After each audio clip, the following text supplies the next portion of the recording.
joining us. My name is Melly. My pronouns are she, her, and I am currently serving as president of Dignity USA. I'm thrilled to welcome you here this evening to hear from Marianne and Sam about their experience at the Jubilee of the Synodal teams and participating groups. Before I turn it over to Marianne and Sam, I wanted to try to give just a little bit of background context, because as with so many things in our church, this whole event was a little bit complex, and our role in it is perhaps a little complex. So, um, just to set the stage, the Jubilee of Synodal Teams and Participating Groups was an official Vatican Jubilee event, which is a little different from the last time we were in Rome for the LGBTQ plus Jubilee, which was on the Vatican calendar, but was coordinated and sponsored by another organization. So on the Vatican calendar, but not an official Vatican Jubilee event. So this was an official Vatican Jubilee event. It was not an official Synod assembly, but it was an event organized as part of the implementation phase of the Synod, which you may know was extended through 2028 by Pope Francis just before he died. So this Jubilee consisted primarily of members of national and continental Synod teams, people appointed by bishops' conferences and continental teams to make the work of the Synod real in their areas. So there were people who had been Synod delegates, people who were working at the continental or national level, people who served on Vatican teams or commissions, all these official roles related to ongoing Synod work. A lot of diocesan synod teams were present. And if this wasn't all confusing enough, but there was also some space set aside for participating organizations, by which I mean groups that aren't part of a diocese or archdiocese, national or synodal team, but groups that have been engaged in or contributed to the synod process, which of course Dignity has done. So these groups had the opportunity to apply to be part of the Jubilee, and this was the pathway that we took as a participating group, right? Clear as mud. So you might be wondering how this all came about and perhaps why you didn't hear about it earlier. So as a board, we were advised of the opportunity to apply, and so we supported Sam and Marianne in applying to represent Dignity USA. They submitted their official applications following our conference in Dublin, Ohio, and clearly identified themselves as Dignity USA leaders. Sam also listed his parish here in Carmel, Indiana, but Marianne listed Dignity Boston as her primary faith community. Um, some of you may remember there was media coverage when We Are Church International was invited to participate in the Synod of Jubilee teams early in August. When word that a group that supports things like the equality of women and LGBTQ plus people in the church, accountability of bishops, and other reform goals were on the list to be invited, there were some significant objections and even calls for the invitation to be revoked. So a couple weeks after that, around September 2nd, Sam and Marianne received their invitations to participate in the Synod Jubilee. They informed the board of this, and as a board, we decided we wanted to keep this information confidential at the time because we didn't want to compromise their invitation in any way. We actually went so far as to prepare talking points in the event that there was a leak of information. Unfortunately, we never had to use those talking points. But as a board, we decided that we would only have broad-based announcement, so communicating with all of you once the event was well underway, so that there couldn't be the kind of media backlash that could end with our invitation being revoked.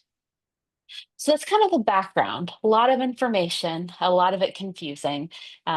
But I think that's the context we wanted to set before turning it over to Sam and Marianne. They have some thoughts and reflections to share, and we will have some time for questions at the end as well. So Marianne and Sam, the floor is yours. Thank you, Melly, for that background.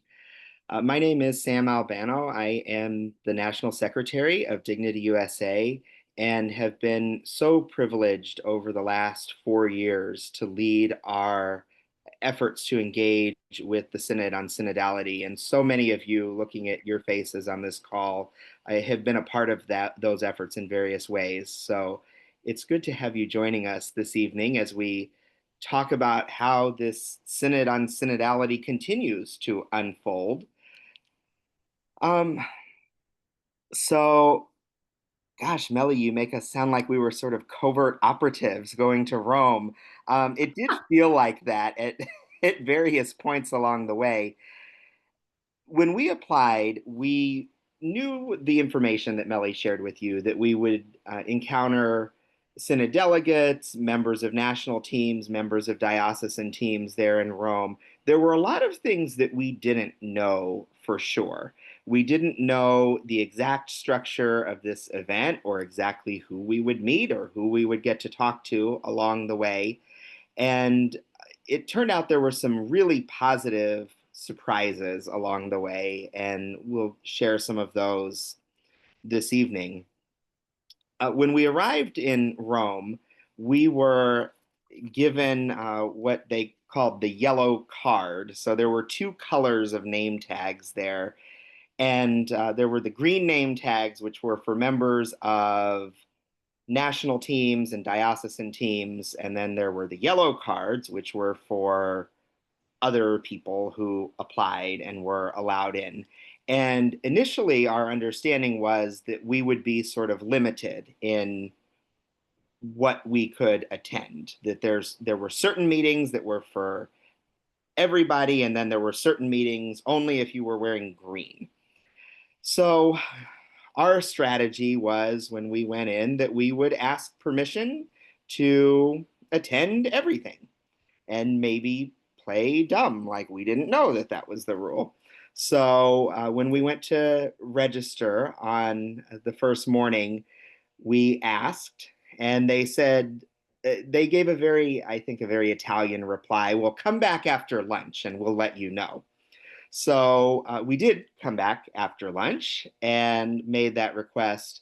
And we were ultimately granted full access to attend all of the events on the weekend, which was wonderful because some of those were really places where we were able to interact with and talk with other people. So, you know, I do give the Vatican credit for really allowing our full participation, for welcoming us to this event, um, and for not hassling us along the way.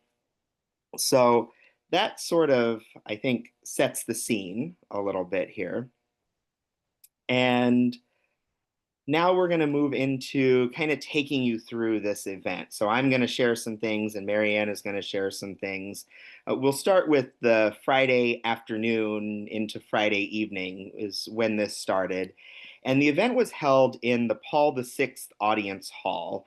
That's the huge hall in the Vatican where the Pope sometimes holds papal audiences during inclement weather and where the Synod on Synodality met the last couple of years. And in the audience hall, we first got to hear several lectures from various theologians. And I really was very pleased with a lot of the themes that were being shared there. They Cardinal Grech, who is the president of the Synod of Bishops, started with the line, or somewhere along the way used the line, "Our church is not perfect, far from it." To me, that was, something that was really good to hear, that that's being said, and it's being said openly. There was a lot of talk about the need for increased humility in the church, the need to foster better relationships and better listening and better dialogue. There was a lot of acknowledgement that there are tensions that exist in the church and that those tensions need to be addressed openly. It's almost like maybe somebody read our Synod reports that we sent. Um, there was a lot of talk about polarization that we're facing within the church, and I think those of us who are Americans, I think, really understand that in a very immediate way in our context. Also, there was a lot of discussion about the concept of unity versus uniformity and how uniformity can be very stifling to the life of the church. There was a cardinal from Poland who spoke, who actually was very impressive, in my opinion. And he told this story about how uniformity can sometimes grow to ridiculous proportions within the church. He shared a story about St. Boniface from the 8th century. And St. Boniface was sent to Rome to ask the question, apparently, what does the Roman Church teach about the eating of bacon? And the reply from Rome was, we have no special constitution for it. So, just an example of how uniformity really can get us in a lot of trouble, and kind of a humorous anecdote that he shared. My favorite line from all of the lectures came from Cardinal Grech, the Synod president, and he said, only love can keep us at the table when understanding breaks down. And I think that's a line that so many of us understand very intimately. So that was the Friday presentations. And after that, we moved into a panel discussion with the Pope. And I think Marianne is going to share a little bit about the panel discussion. Thank you, Sam. Yes, I'm going to do that, and I'm going to try and share my screen here because this will help set some context. Okay. Oh, I was hoping it would set some context. Okay. Anyhow, these are the famous yellow name tags of which Sam spoke. That's exciting. One piece of context that I hope will help folks is a lot of the work that was done referred to the regions for the Synod. They talk about them as continents. They aren't really continents, but the global church has been divided up into Africa, Asia, Europe, Latin America, the Middle East, North America, and Oceania. And each of these regions has, national groupings, diocesan and archdiocesan groupings, but then there is a panel that also meets as the continental group. And these continental groups became really important in the afternoon on Friday because what was listed on the preliminary schedule when Sam and I applied was that there would be an encounter with Pope Leo. And we didn't really know what that would mean. But once we got there, we found out that what it meant was that Pope Leo came to the Synod Hall, and it was actually really interesting because some of the lectures that Sam talked about ran a little bit long. And so Pope Leo was actually in the back waiting around, and finally the Swiss Guard kind of came out and took over the stage and sort of let people know that, the Pope was waiting for his turn, so things sort of scooted along. So what you'll see at this table is the Pope seated with a couple of Synod officials, Cardinal Grech and Sister Natalie Burkhart, and then the 7 regional representatives, each of whom got to tell a little bit about the Synod process in their region, which was fascinating to learn about. And then each one of them posed a question to Pope Leo about his sense of where the church needed to go on this. And it was a mix of priests and lay people, one bishop who asked questions, and the one that you might have heard about is a woman from Europe. She's sitting second to the left there, a theologian, who asked about the equality of women in the church and where that was going to go through the Synod process. And I have to say, it was, a little unfortunate for many of us in the room to realize that this is still an area where Leo actually felt very uncomfortable, seemed very uncomfortable with the question and with his answer. You can actually see it online if you look up the Synod Encounter or Pope Leo questioned on women's issues during the Synod Jubilee, and see the whole answer. And it was just such a sense of where the synod process is really stuck on issues of equality of women. And even knowing that he had the questions in advance and could choose between two questions posed by each of these regional delegates, he really did not have a forceful and prophetic answer on this, and kind of kept digging himself deeper into a hole. I think Sam wanted to talk a bit about the presentation of the Asian continental representative, just kind of as an example of what um, what this panel consisted of. I will just add one other interesting note. For the North American region, it was a bishop from Canada who was chosen to deliver the report and the question. And he really did ask a question about, kind of the polarities in our region. And that's another one that you might be interested in listening to. We can't go into the whole answers, but the conversation from Asia really was very compelling. So, Sam? Yes, the Asian presentation, and I would share some reflections on that, and maybe some general reflections on Asia, because that was a region that I felt like we interacted with a lot of people from.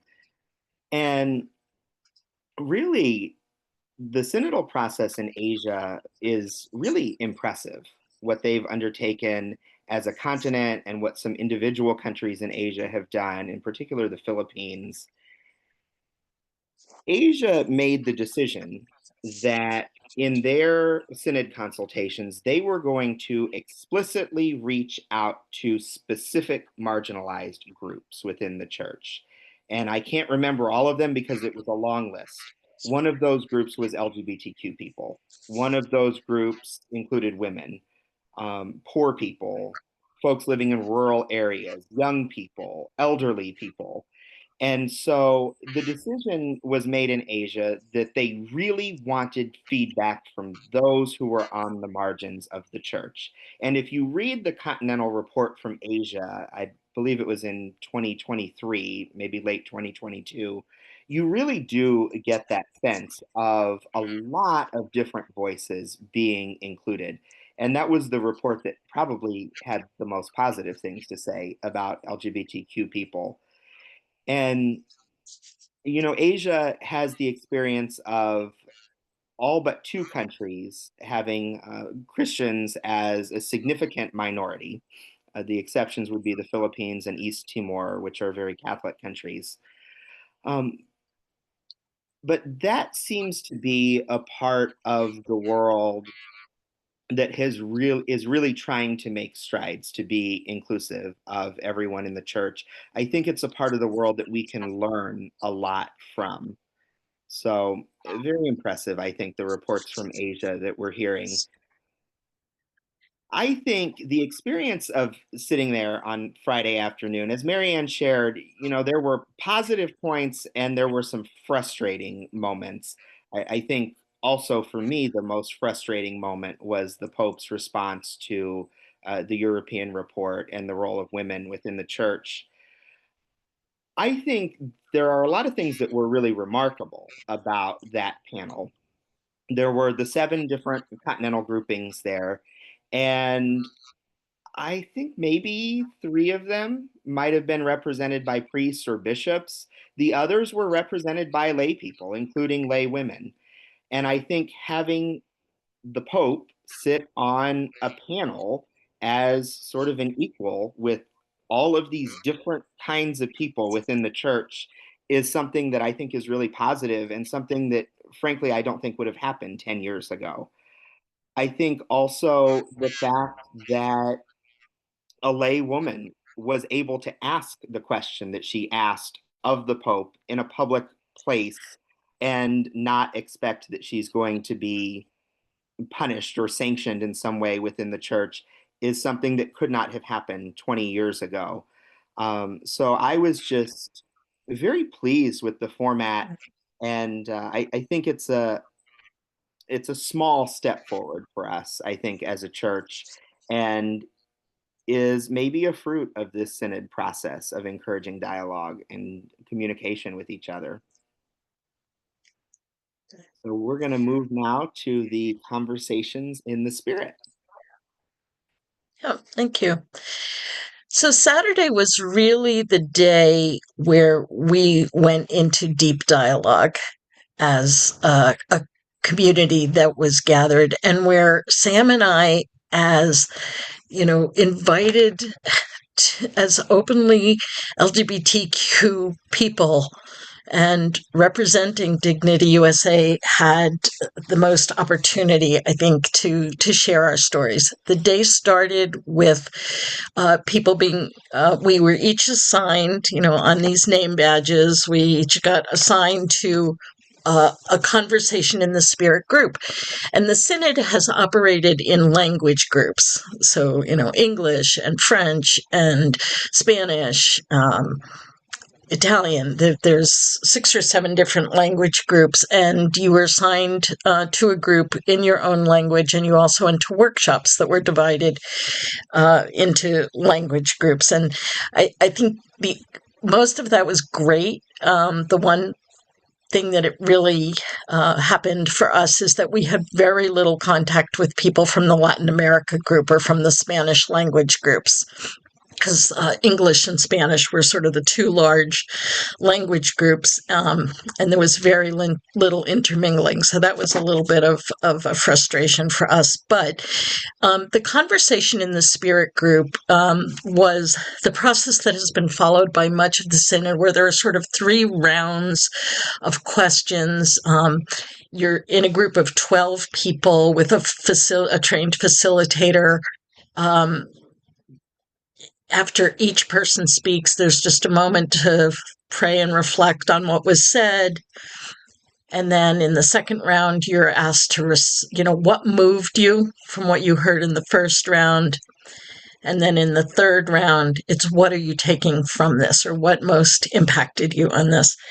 And, we did a quick rounds of introductions at the beginning, and each person shared about their life and their involvement with the Synod and all of that. And, I spoke about being a 43-year member of Dignity USA and married to my spouse for 27 years and in a 31-year relationship, and raising kids and doing foster care and working for Dignity. And then we moved on.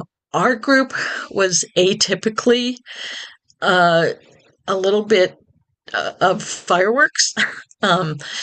There was, again, some conflict over the issue of women in the church.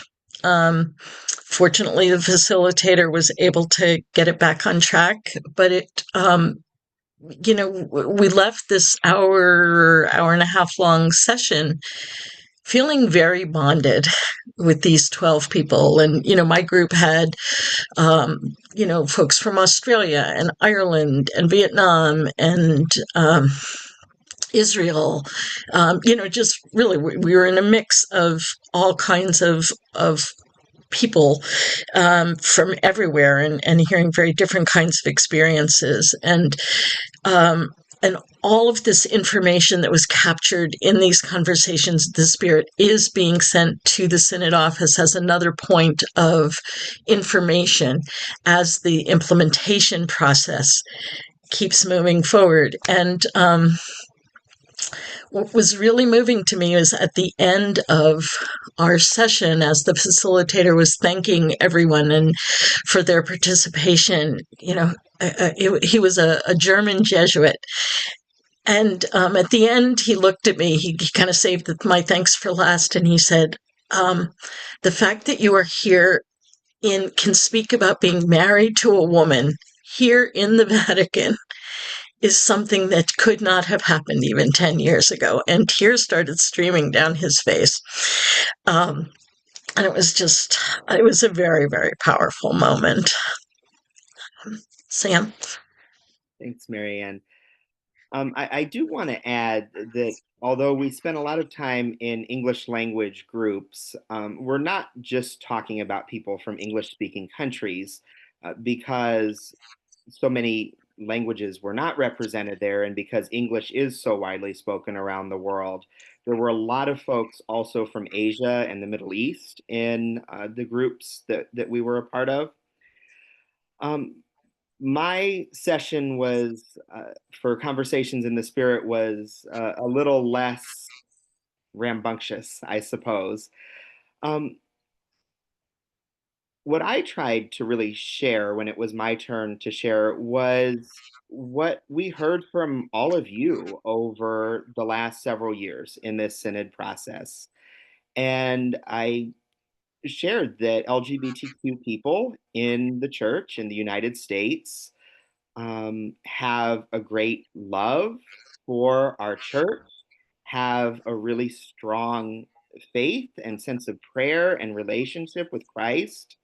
And also, there is a sense of widespread alienation within the church. A lot of people who have been hurt by priests and bishops and lay people within the church. That was something that I wanted to make sure to communicate and share. Um, Afterward, I had one of the fellow group members from Austria.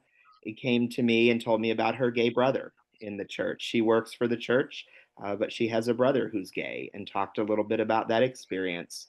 So I think it touched on some things for some people. Um, One of the members of my group was an employee who worked for a major archdiocese in the United States that, well, let's say that their engagement with the synodal process has been less than what I might consider to be synodal. Um, they don't use the word synod as they talk about the synod in that particular archdiocese. Um, and one of the things that he talked about was how they tried to sort of control these synod conversations within their diocese and manage people in this process, perhaps to get to a certain outcome. And so one of they didn't want angry town halls was sort of the way it was framed. And so one of the things that I shared when the response time came was that we had held sessions and that people had expressed a lot of pain that they have felt within the church. And if we are really going to be synodal as a church, I think kind of the exact words I used were that we can't have some of us sitting inside at the table talking politely while other people are yelling or crying or upset outside. There has to be a bridge that's built between the two. So I hope maybe that resonated with some folks there in the room. Overall, I think it was really a positive experience, and it just gives you a worldwide perspective hearing about people from so many different countries and cultures and how the church is living within those places. So after the Conversations in the Spirit, there were two workshop sessions, and Sam and I had gone through the English language offerings and found two that we felt were probably most relevant for our community and the messages we wanted to get. So Sam, we kind of flipped. I went to the one on polarities in the first session, and then to the one on base communities, and Sam started on base communities, and then went to the polarities one. The polarities one. The polarities one was not as much about polarization as we thought it was going to be. It was actually about a decision-making process that recognizes that what we often feel are conflicts or problems are really attempts to balance two goods. And how do we negotiate that? So I think that in that session, I think we learned a lot of stuff that could help Dignity and other church communities um, in a very in our management and in how we address issues. So we'll be bringing a lot of that information back to the board and maybe rolling that out to community leaders at some point. But it was very helpful. But the structure of the workshops was that there were grid strong presentations, and then you broke into small groups, and then there was large group discussions. So again, it was an opportunity to sit with people, hear from them, exchange ideas, and then talk about. There was less large group interaction in at least my experience of the polarities one, but Sam, maybe you can talk about the base communities one, which I think there's a lot of relevance for us moving forward as well. Yeah, there was a workshop on base communities. It was hosted by a laywoman who works for a diocese in the Philippines. And base communities have existed in many parts of the world since Vatican II, even before Vatican II, in particular in Latin America, some parts of Asia. They have struggled along a little bit in the United States. And one thing that I shared with the whole group there is that it probably has a lot to do with our very clerical culture that we have in the US. Um, but it was an interesting conversation hearing about how in different countries there are these base communities that function as church and see themselves as being the presence of church, usually within a particular neighborhood or small geographical area. And in some places, this really has been out of necessity that people live very far from the parish center.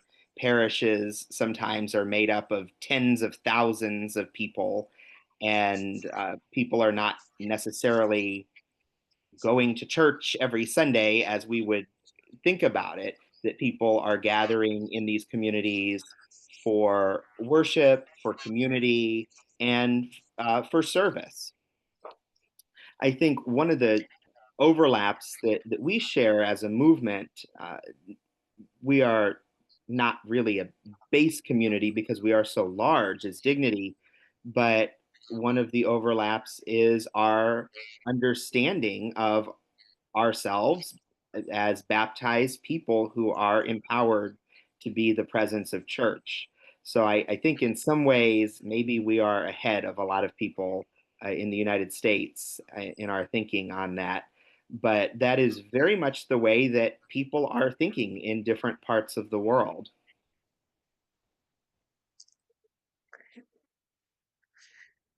Okay.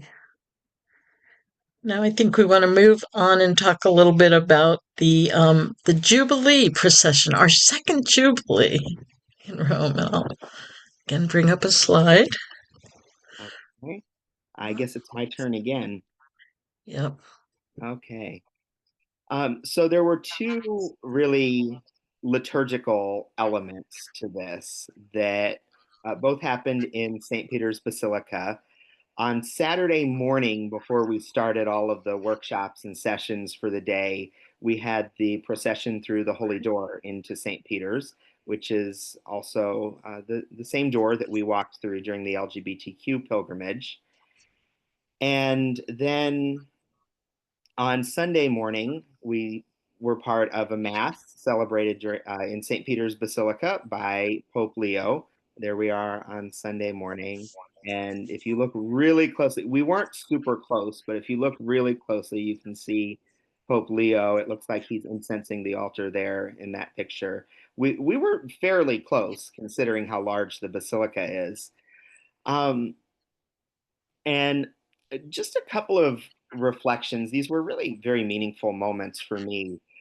But one of the things that I was very cognizant of walking through the Holy Door and standing there during the Mass on Sunday was that we carried with us the dreams and visions and pains and joys of and the prayers of so many people, um, all of the people who participated in our synodal conversations, all of the members of our Dignity community, those who have passed on, who have gone before us, and even those who are yet to come in the future. And it was just a major thing that I really tried to carry with me, and that I really, just a presence that I felt of all of our people as we were there. And I also want to say, I want to contrast this to the LGBTQ pilgrimage a little bit. And it's not that one was better than the other or more meaningful than the other. Um, the LGBTQ pilgrimage was just this moment of tremendous joy, I think, for people being welcomed into this space, literally, and being welcomed into the church in a way that maybe a lot of people have not felt in the past and maybe didn't know that they would ever feel. This pilgrimage certainly also was joyful and meaningful. Um, but most of the people that we were with were the people that you would expect to see in the church. People who are leaders in their diocese, people who work for bishops' conferences, people who have maybe never really had a question about their place in the church. So I thought it was just interesting to note the difference in the energy between both of those pilgrimages. And again, not that one is better than the other, but um, I I don't know. It made me feel some kind of way. Yeah, we talked a lot through the weekend about the honor and privilege it was to represent, our movement both as dignity, past, present, future, as Sam said, and also, the LGBTQ plus community um, in general, broadly around the world. I mean, certainly there were other queer people in the synod gathering. And it was great to meet some of those folks and compare notes and be joyful together. And it was really wonderful to know about dioceses and national synod groups and continental groups that intentionally included LGBTQ people, especially queer young people. That was just fantastic to know that that was happening in some parts of the world. But yeah, as Sam said, the jubilation and excitement that was, we were not dancing in St. Peter's Basilica as we had been in the Church the Jesu and shouting and standing up and applauding in the middle of the Pope's homily. Um, but there was definitely kind of a solemn joy, and a sense of responsibility and of the history that was happening here throughout it. I would also recommend to folks Pope Leo's homily from this liturgy. It was very appropriate. It really embodied the sense of spirituality. And I think when we send out the recording of this, we will put links into some of these critical pieces for folks to help understand. But yeah, again, it was just, it was a very significant moment in a very different way from the LGBTQ Jubilee. I think, as you've kind of referenced, the most moving thing for me about this whole synod was the kinds of people and the variety of people that we got to meet. We got to tell our stories to. We got to hear their stories and hear about the people they were representing. So we just we tried to take notes throughout our time there about the people we met. And the next 3 slides kind of detail that. It was really interesting to us that as we walked over to the Vatican to pick up our yellow name badges, the first person we encountered was Cardinal Crack walking across St. Peter's Square. um, and he was in conversation with someone else, and then there was a small group waiting to talk with him, and then we did, and he was clearly on his way, so we did not get a picture with him. But he welcomed us so warmly when we introduced ourselves. It was clear he knew who we were and why we were there. And then we thanked him for welcoming us to this synod event. And he said, "It is not me that welcomes you, it is the church," which was really lovely. But and I think very sincere from him. But people from just all these places that we met. Um, a couple of women, the nun from Trinidad and a woman from the Democratic Republic of Congo were the only people from their areas that could get visas. So there they were by themselves. I was particularly struck by meeting this Chaldean sister from Baghdad, who's a sociologist. She teaches at 3 different colleges around Baghdad, and is a member of the Middle East Continental Synodal team. And we had a wonderful coffee and conversation with her. I also loved meeting, there was a bishop from Vietnam who brought 2 of his priests and 2 or 3 lay people, because he said, the bishop who's in charge, or the bishop who's in charge of the synod in Vietnam is just not doing it. So we decided we had to be here and make sure that there's some sense of the synod in Vietnam. We were able to have dinner the first night we were there with members of We Are Church International and connect with them. We ran into a lesbian chaplain from Pennsylvania College who spoke about how important dignity had been in her life, even though she's not in a place where she can get to liturgy. But just knowing that we were out there, and she had met some of us at an outreach conference one time before. And Sam, I know you wanted to share one of the conversations that was really meaningful for you. Yes.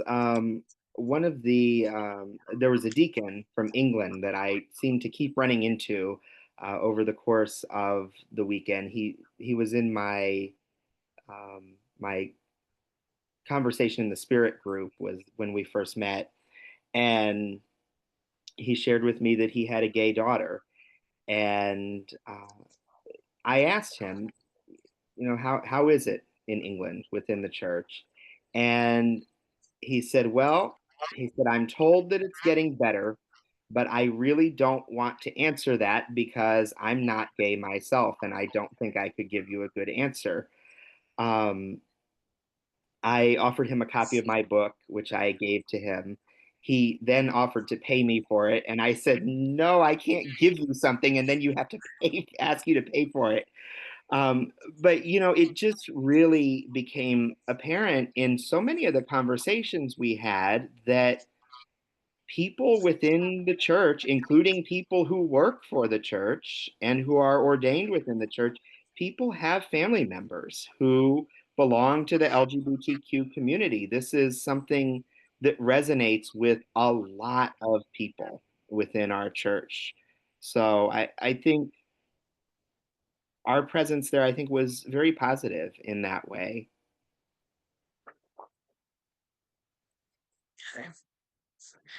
Finally, we wanted to share with you this banner that was in the entrance hall, in the Pope Paul VI hall, that was just so striking. Each of these little tiles on the banner is somebody's message, either a message to the synod or their hopes for the synod. And they were written by college students, and it's absolutely stunning. They're all little pieces of paper that somebody created into this gorgeous banner, and we were just really drawn to it. And and when we think about all of the listening sessions that have been happening all around the world, and all of the reports that have been filed, with national bishops' conferences at the diocesan levels, in the synod office, really the hopes and dreams of our church are really being gathered and listened to in some ways.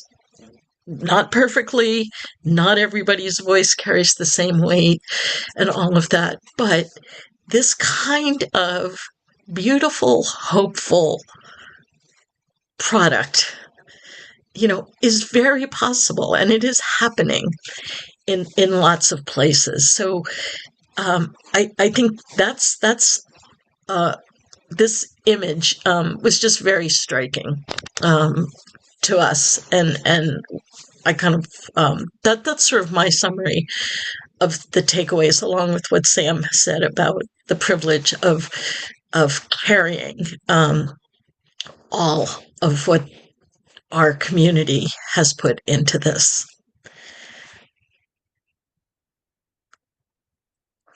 Well, I guess as sort of a final takeaway for me, I just want to say thank you and express my gratitude to all of you as a community.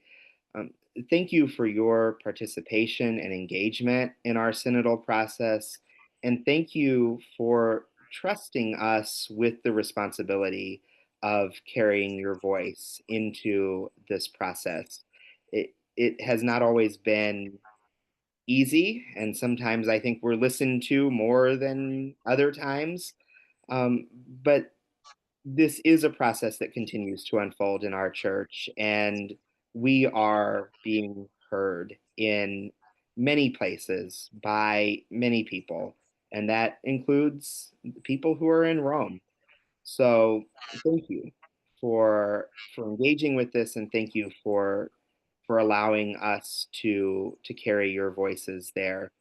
I think as we look forward, we know that this synodal process continues. This is what they're calling the implementation phase of the Synod on Synodality, and that is to take place in the years 2025 through 2028. And in the year 2028, we know that there will be some sort of ecclesial assembly held in Rome. That was one of Pope Francis's last acts to declare that that would happen in 2028. So perhaps not a synod of bishops, but some kind of gathering in a synodal way. So we don't know exactly what that will look like, but I do think I speak for the board in saying that we will continue to seek ways to engage in that process. We will continue in the relationship that we've established with the Synod Secretariat in Rome. We will do our daggone best to engage in the process in the US. That's a more challenging piece to it, to this, but something that we will continue to do. So please continue to look for more information in the coming years and for perhaps more opportunities to share your voice and your experience and your faith. Thank you, Yeah, Sam. Thank you, Marianne. I'm just going to Oh, mention the other major step that we're waiting on is sometime around the end of the year, or early in 2026, the working group reports will be out. There is still a little bit of time to submit comments. If anybody's interested, you can contact us and we can talk you through that. And certainly Dignity USA will be presenting, we're thinking, two sets of comments. One certainly on the controversial issues, Working Group 9, where LGBTQ issues. And I think we also have things we want to say about women's equality in the church, which is Working Group 5. So those things are in process at this point. And we also joked about the fact that, for this 2028 gathering, which is envisioned as a gathering of the whole church, that having us at this Jubilee, where we were 0.1%, where, two representatives of an LGBTQ organization represent, we're two of us out of 2,000 people. How much of a furor did that cause? We don't think much. The receptions we got were generally very, very warm and positive. So hopefully there'll be room for lots more of us in 2028.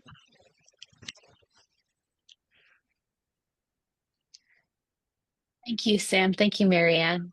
Thank you for your reflections tonight, and for all the time that you've put into the Synod process, and for the time it takes to travel to Rome. I think this was your third trip for the Synod to Rome, and that's no small undertaking. And we're truly grateful as a community. We don't have a lot of time left, but we do have about 10 minutes for questions. So if you have any questions for Marianne or Sam, I'll pull the one out of the chat, but feel free to put them in the chat, or come off of mute. There is a question. Would you say most dioceses in the US mirror the one you spoke of?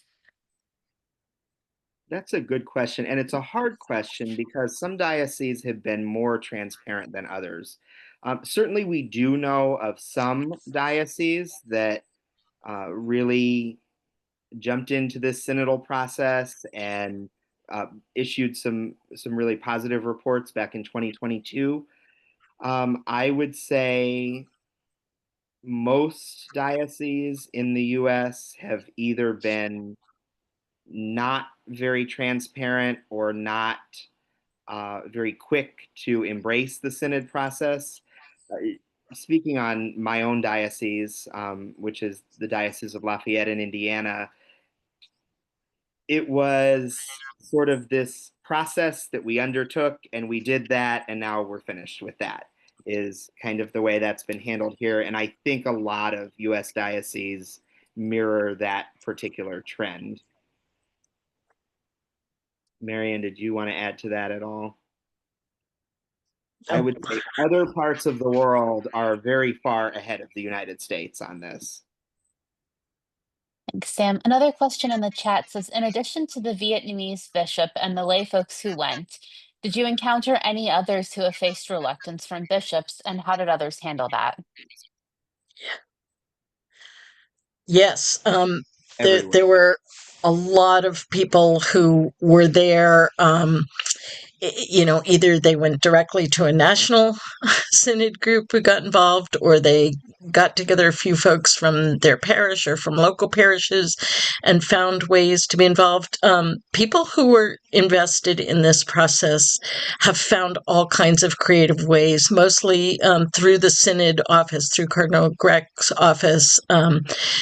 To engage, and he seems very willing to make space for those folks. So yeah, there was a lot of strategizing about how to do it. People also talked about just being absolutely persistent within their own diocese to try and get their voices heard in some way.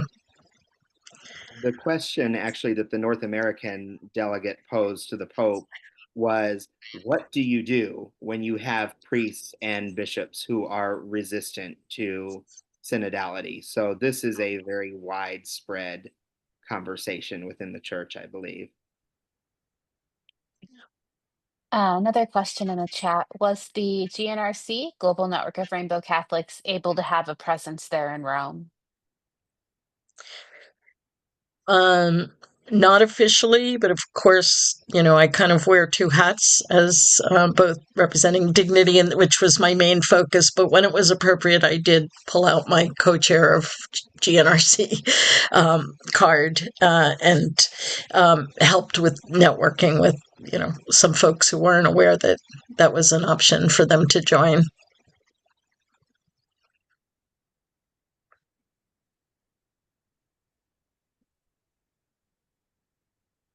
there are other questions, again, you can put them in the chat or come off mute to ask.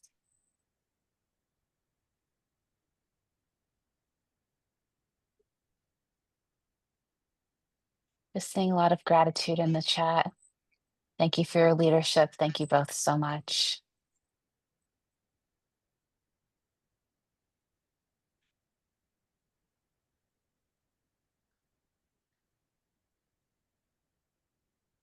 Again, I'm not seeing any other questions. Marianne and Sam, do you have any final thoughts you want to share before we close out for the evening?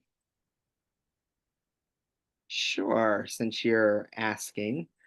Um, synodality, one of our reports that we submitted from the board was on the practice of synodality within Dignity USA. during the Synod period, there were 2 synthesis reports we submitted, which were all of your comments. And then the third one we submitted was our history of being a synodal organization. We have been doing this for over 50 years in Dignity USA. And it is a gift, I think, that we offer to the whole church. And it's also a gift that we offer to the church in the United States, even if not everyone is ready to unwrap and unpack that gift. So I think that's something that all of us can feel really positively about, that we know something about being a synodal church and we have something to offer. Thanks, Sam. Yeah, I just am so grateful that Dignity exists as a voice for for all of us and of all of us. Um, and it just, I think we're just so grateful for the support and the structure that Dignity offers that enabled us to be there and to carry all of you with us for the prayers, for the financial support, for the board's support of this work throughout the years, and to know that it's going to go on. I mean, I think this really is our best opportunity to have a church that really is for everybody. I was going to wear my Todos, Todos, Todos t-shirt tonight because that came up so often, that phrase, throughout the weekend. There really is a commitment to trying to build a church for all. And we have to do the work and we have to hold people accountable and we have to be part of that change. Thank you, Sam. Thank you, Marianne. Thank you all for joining us on this Monday evening. Truly, this work is only possible through your support. If you do feel called to continue to support Dignity, Marianne, I'm hoping you can put a donation link in the chat box. It is truly through your support, both your prayerful support as well as your financial support, that we are able to continue to make these strides and to keep showing up in our church.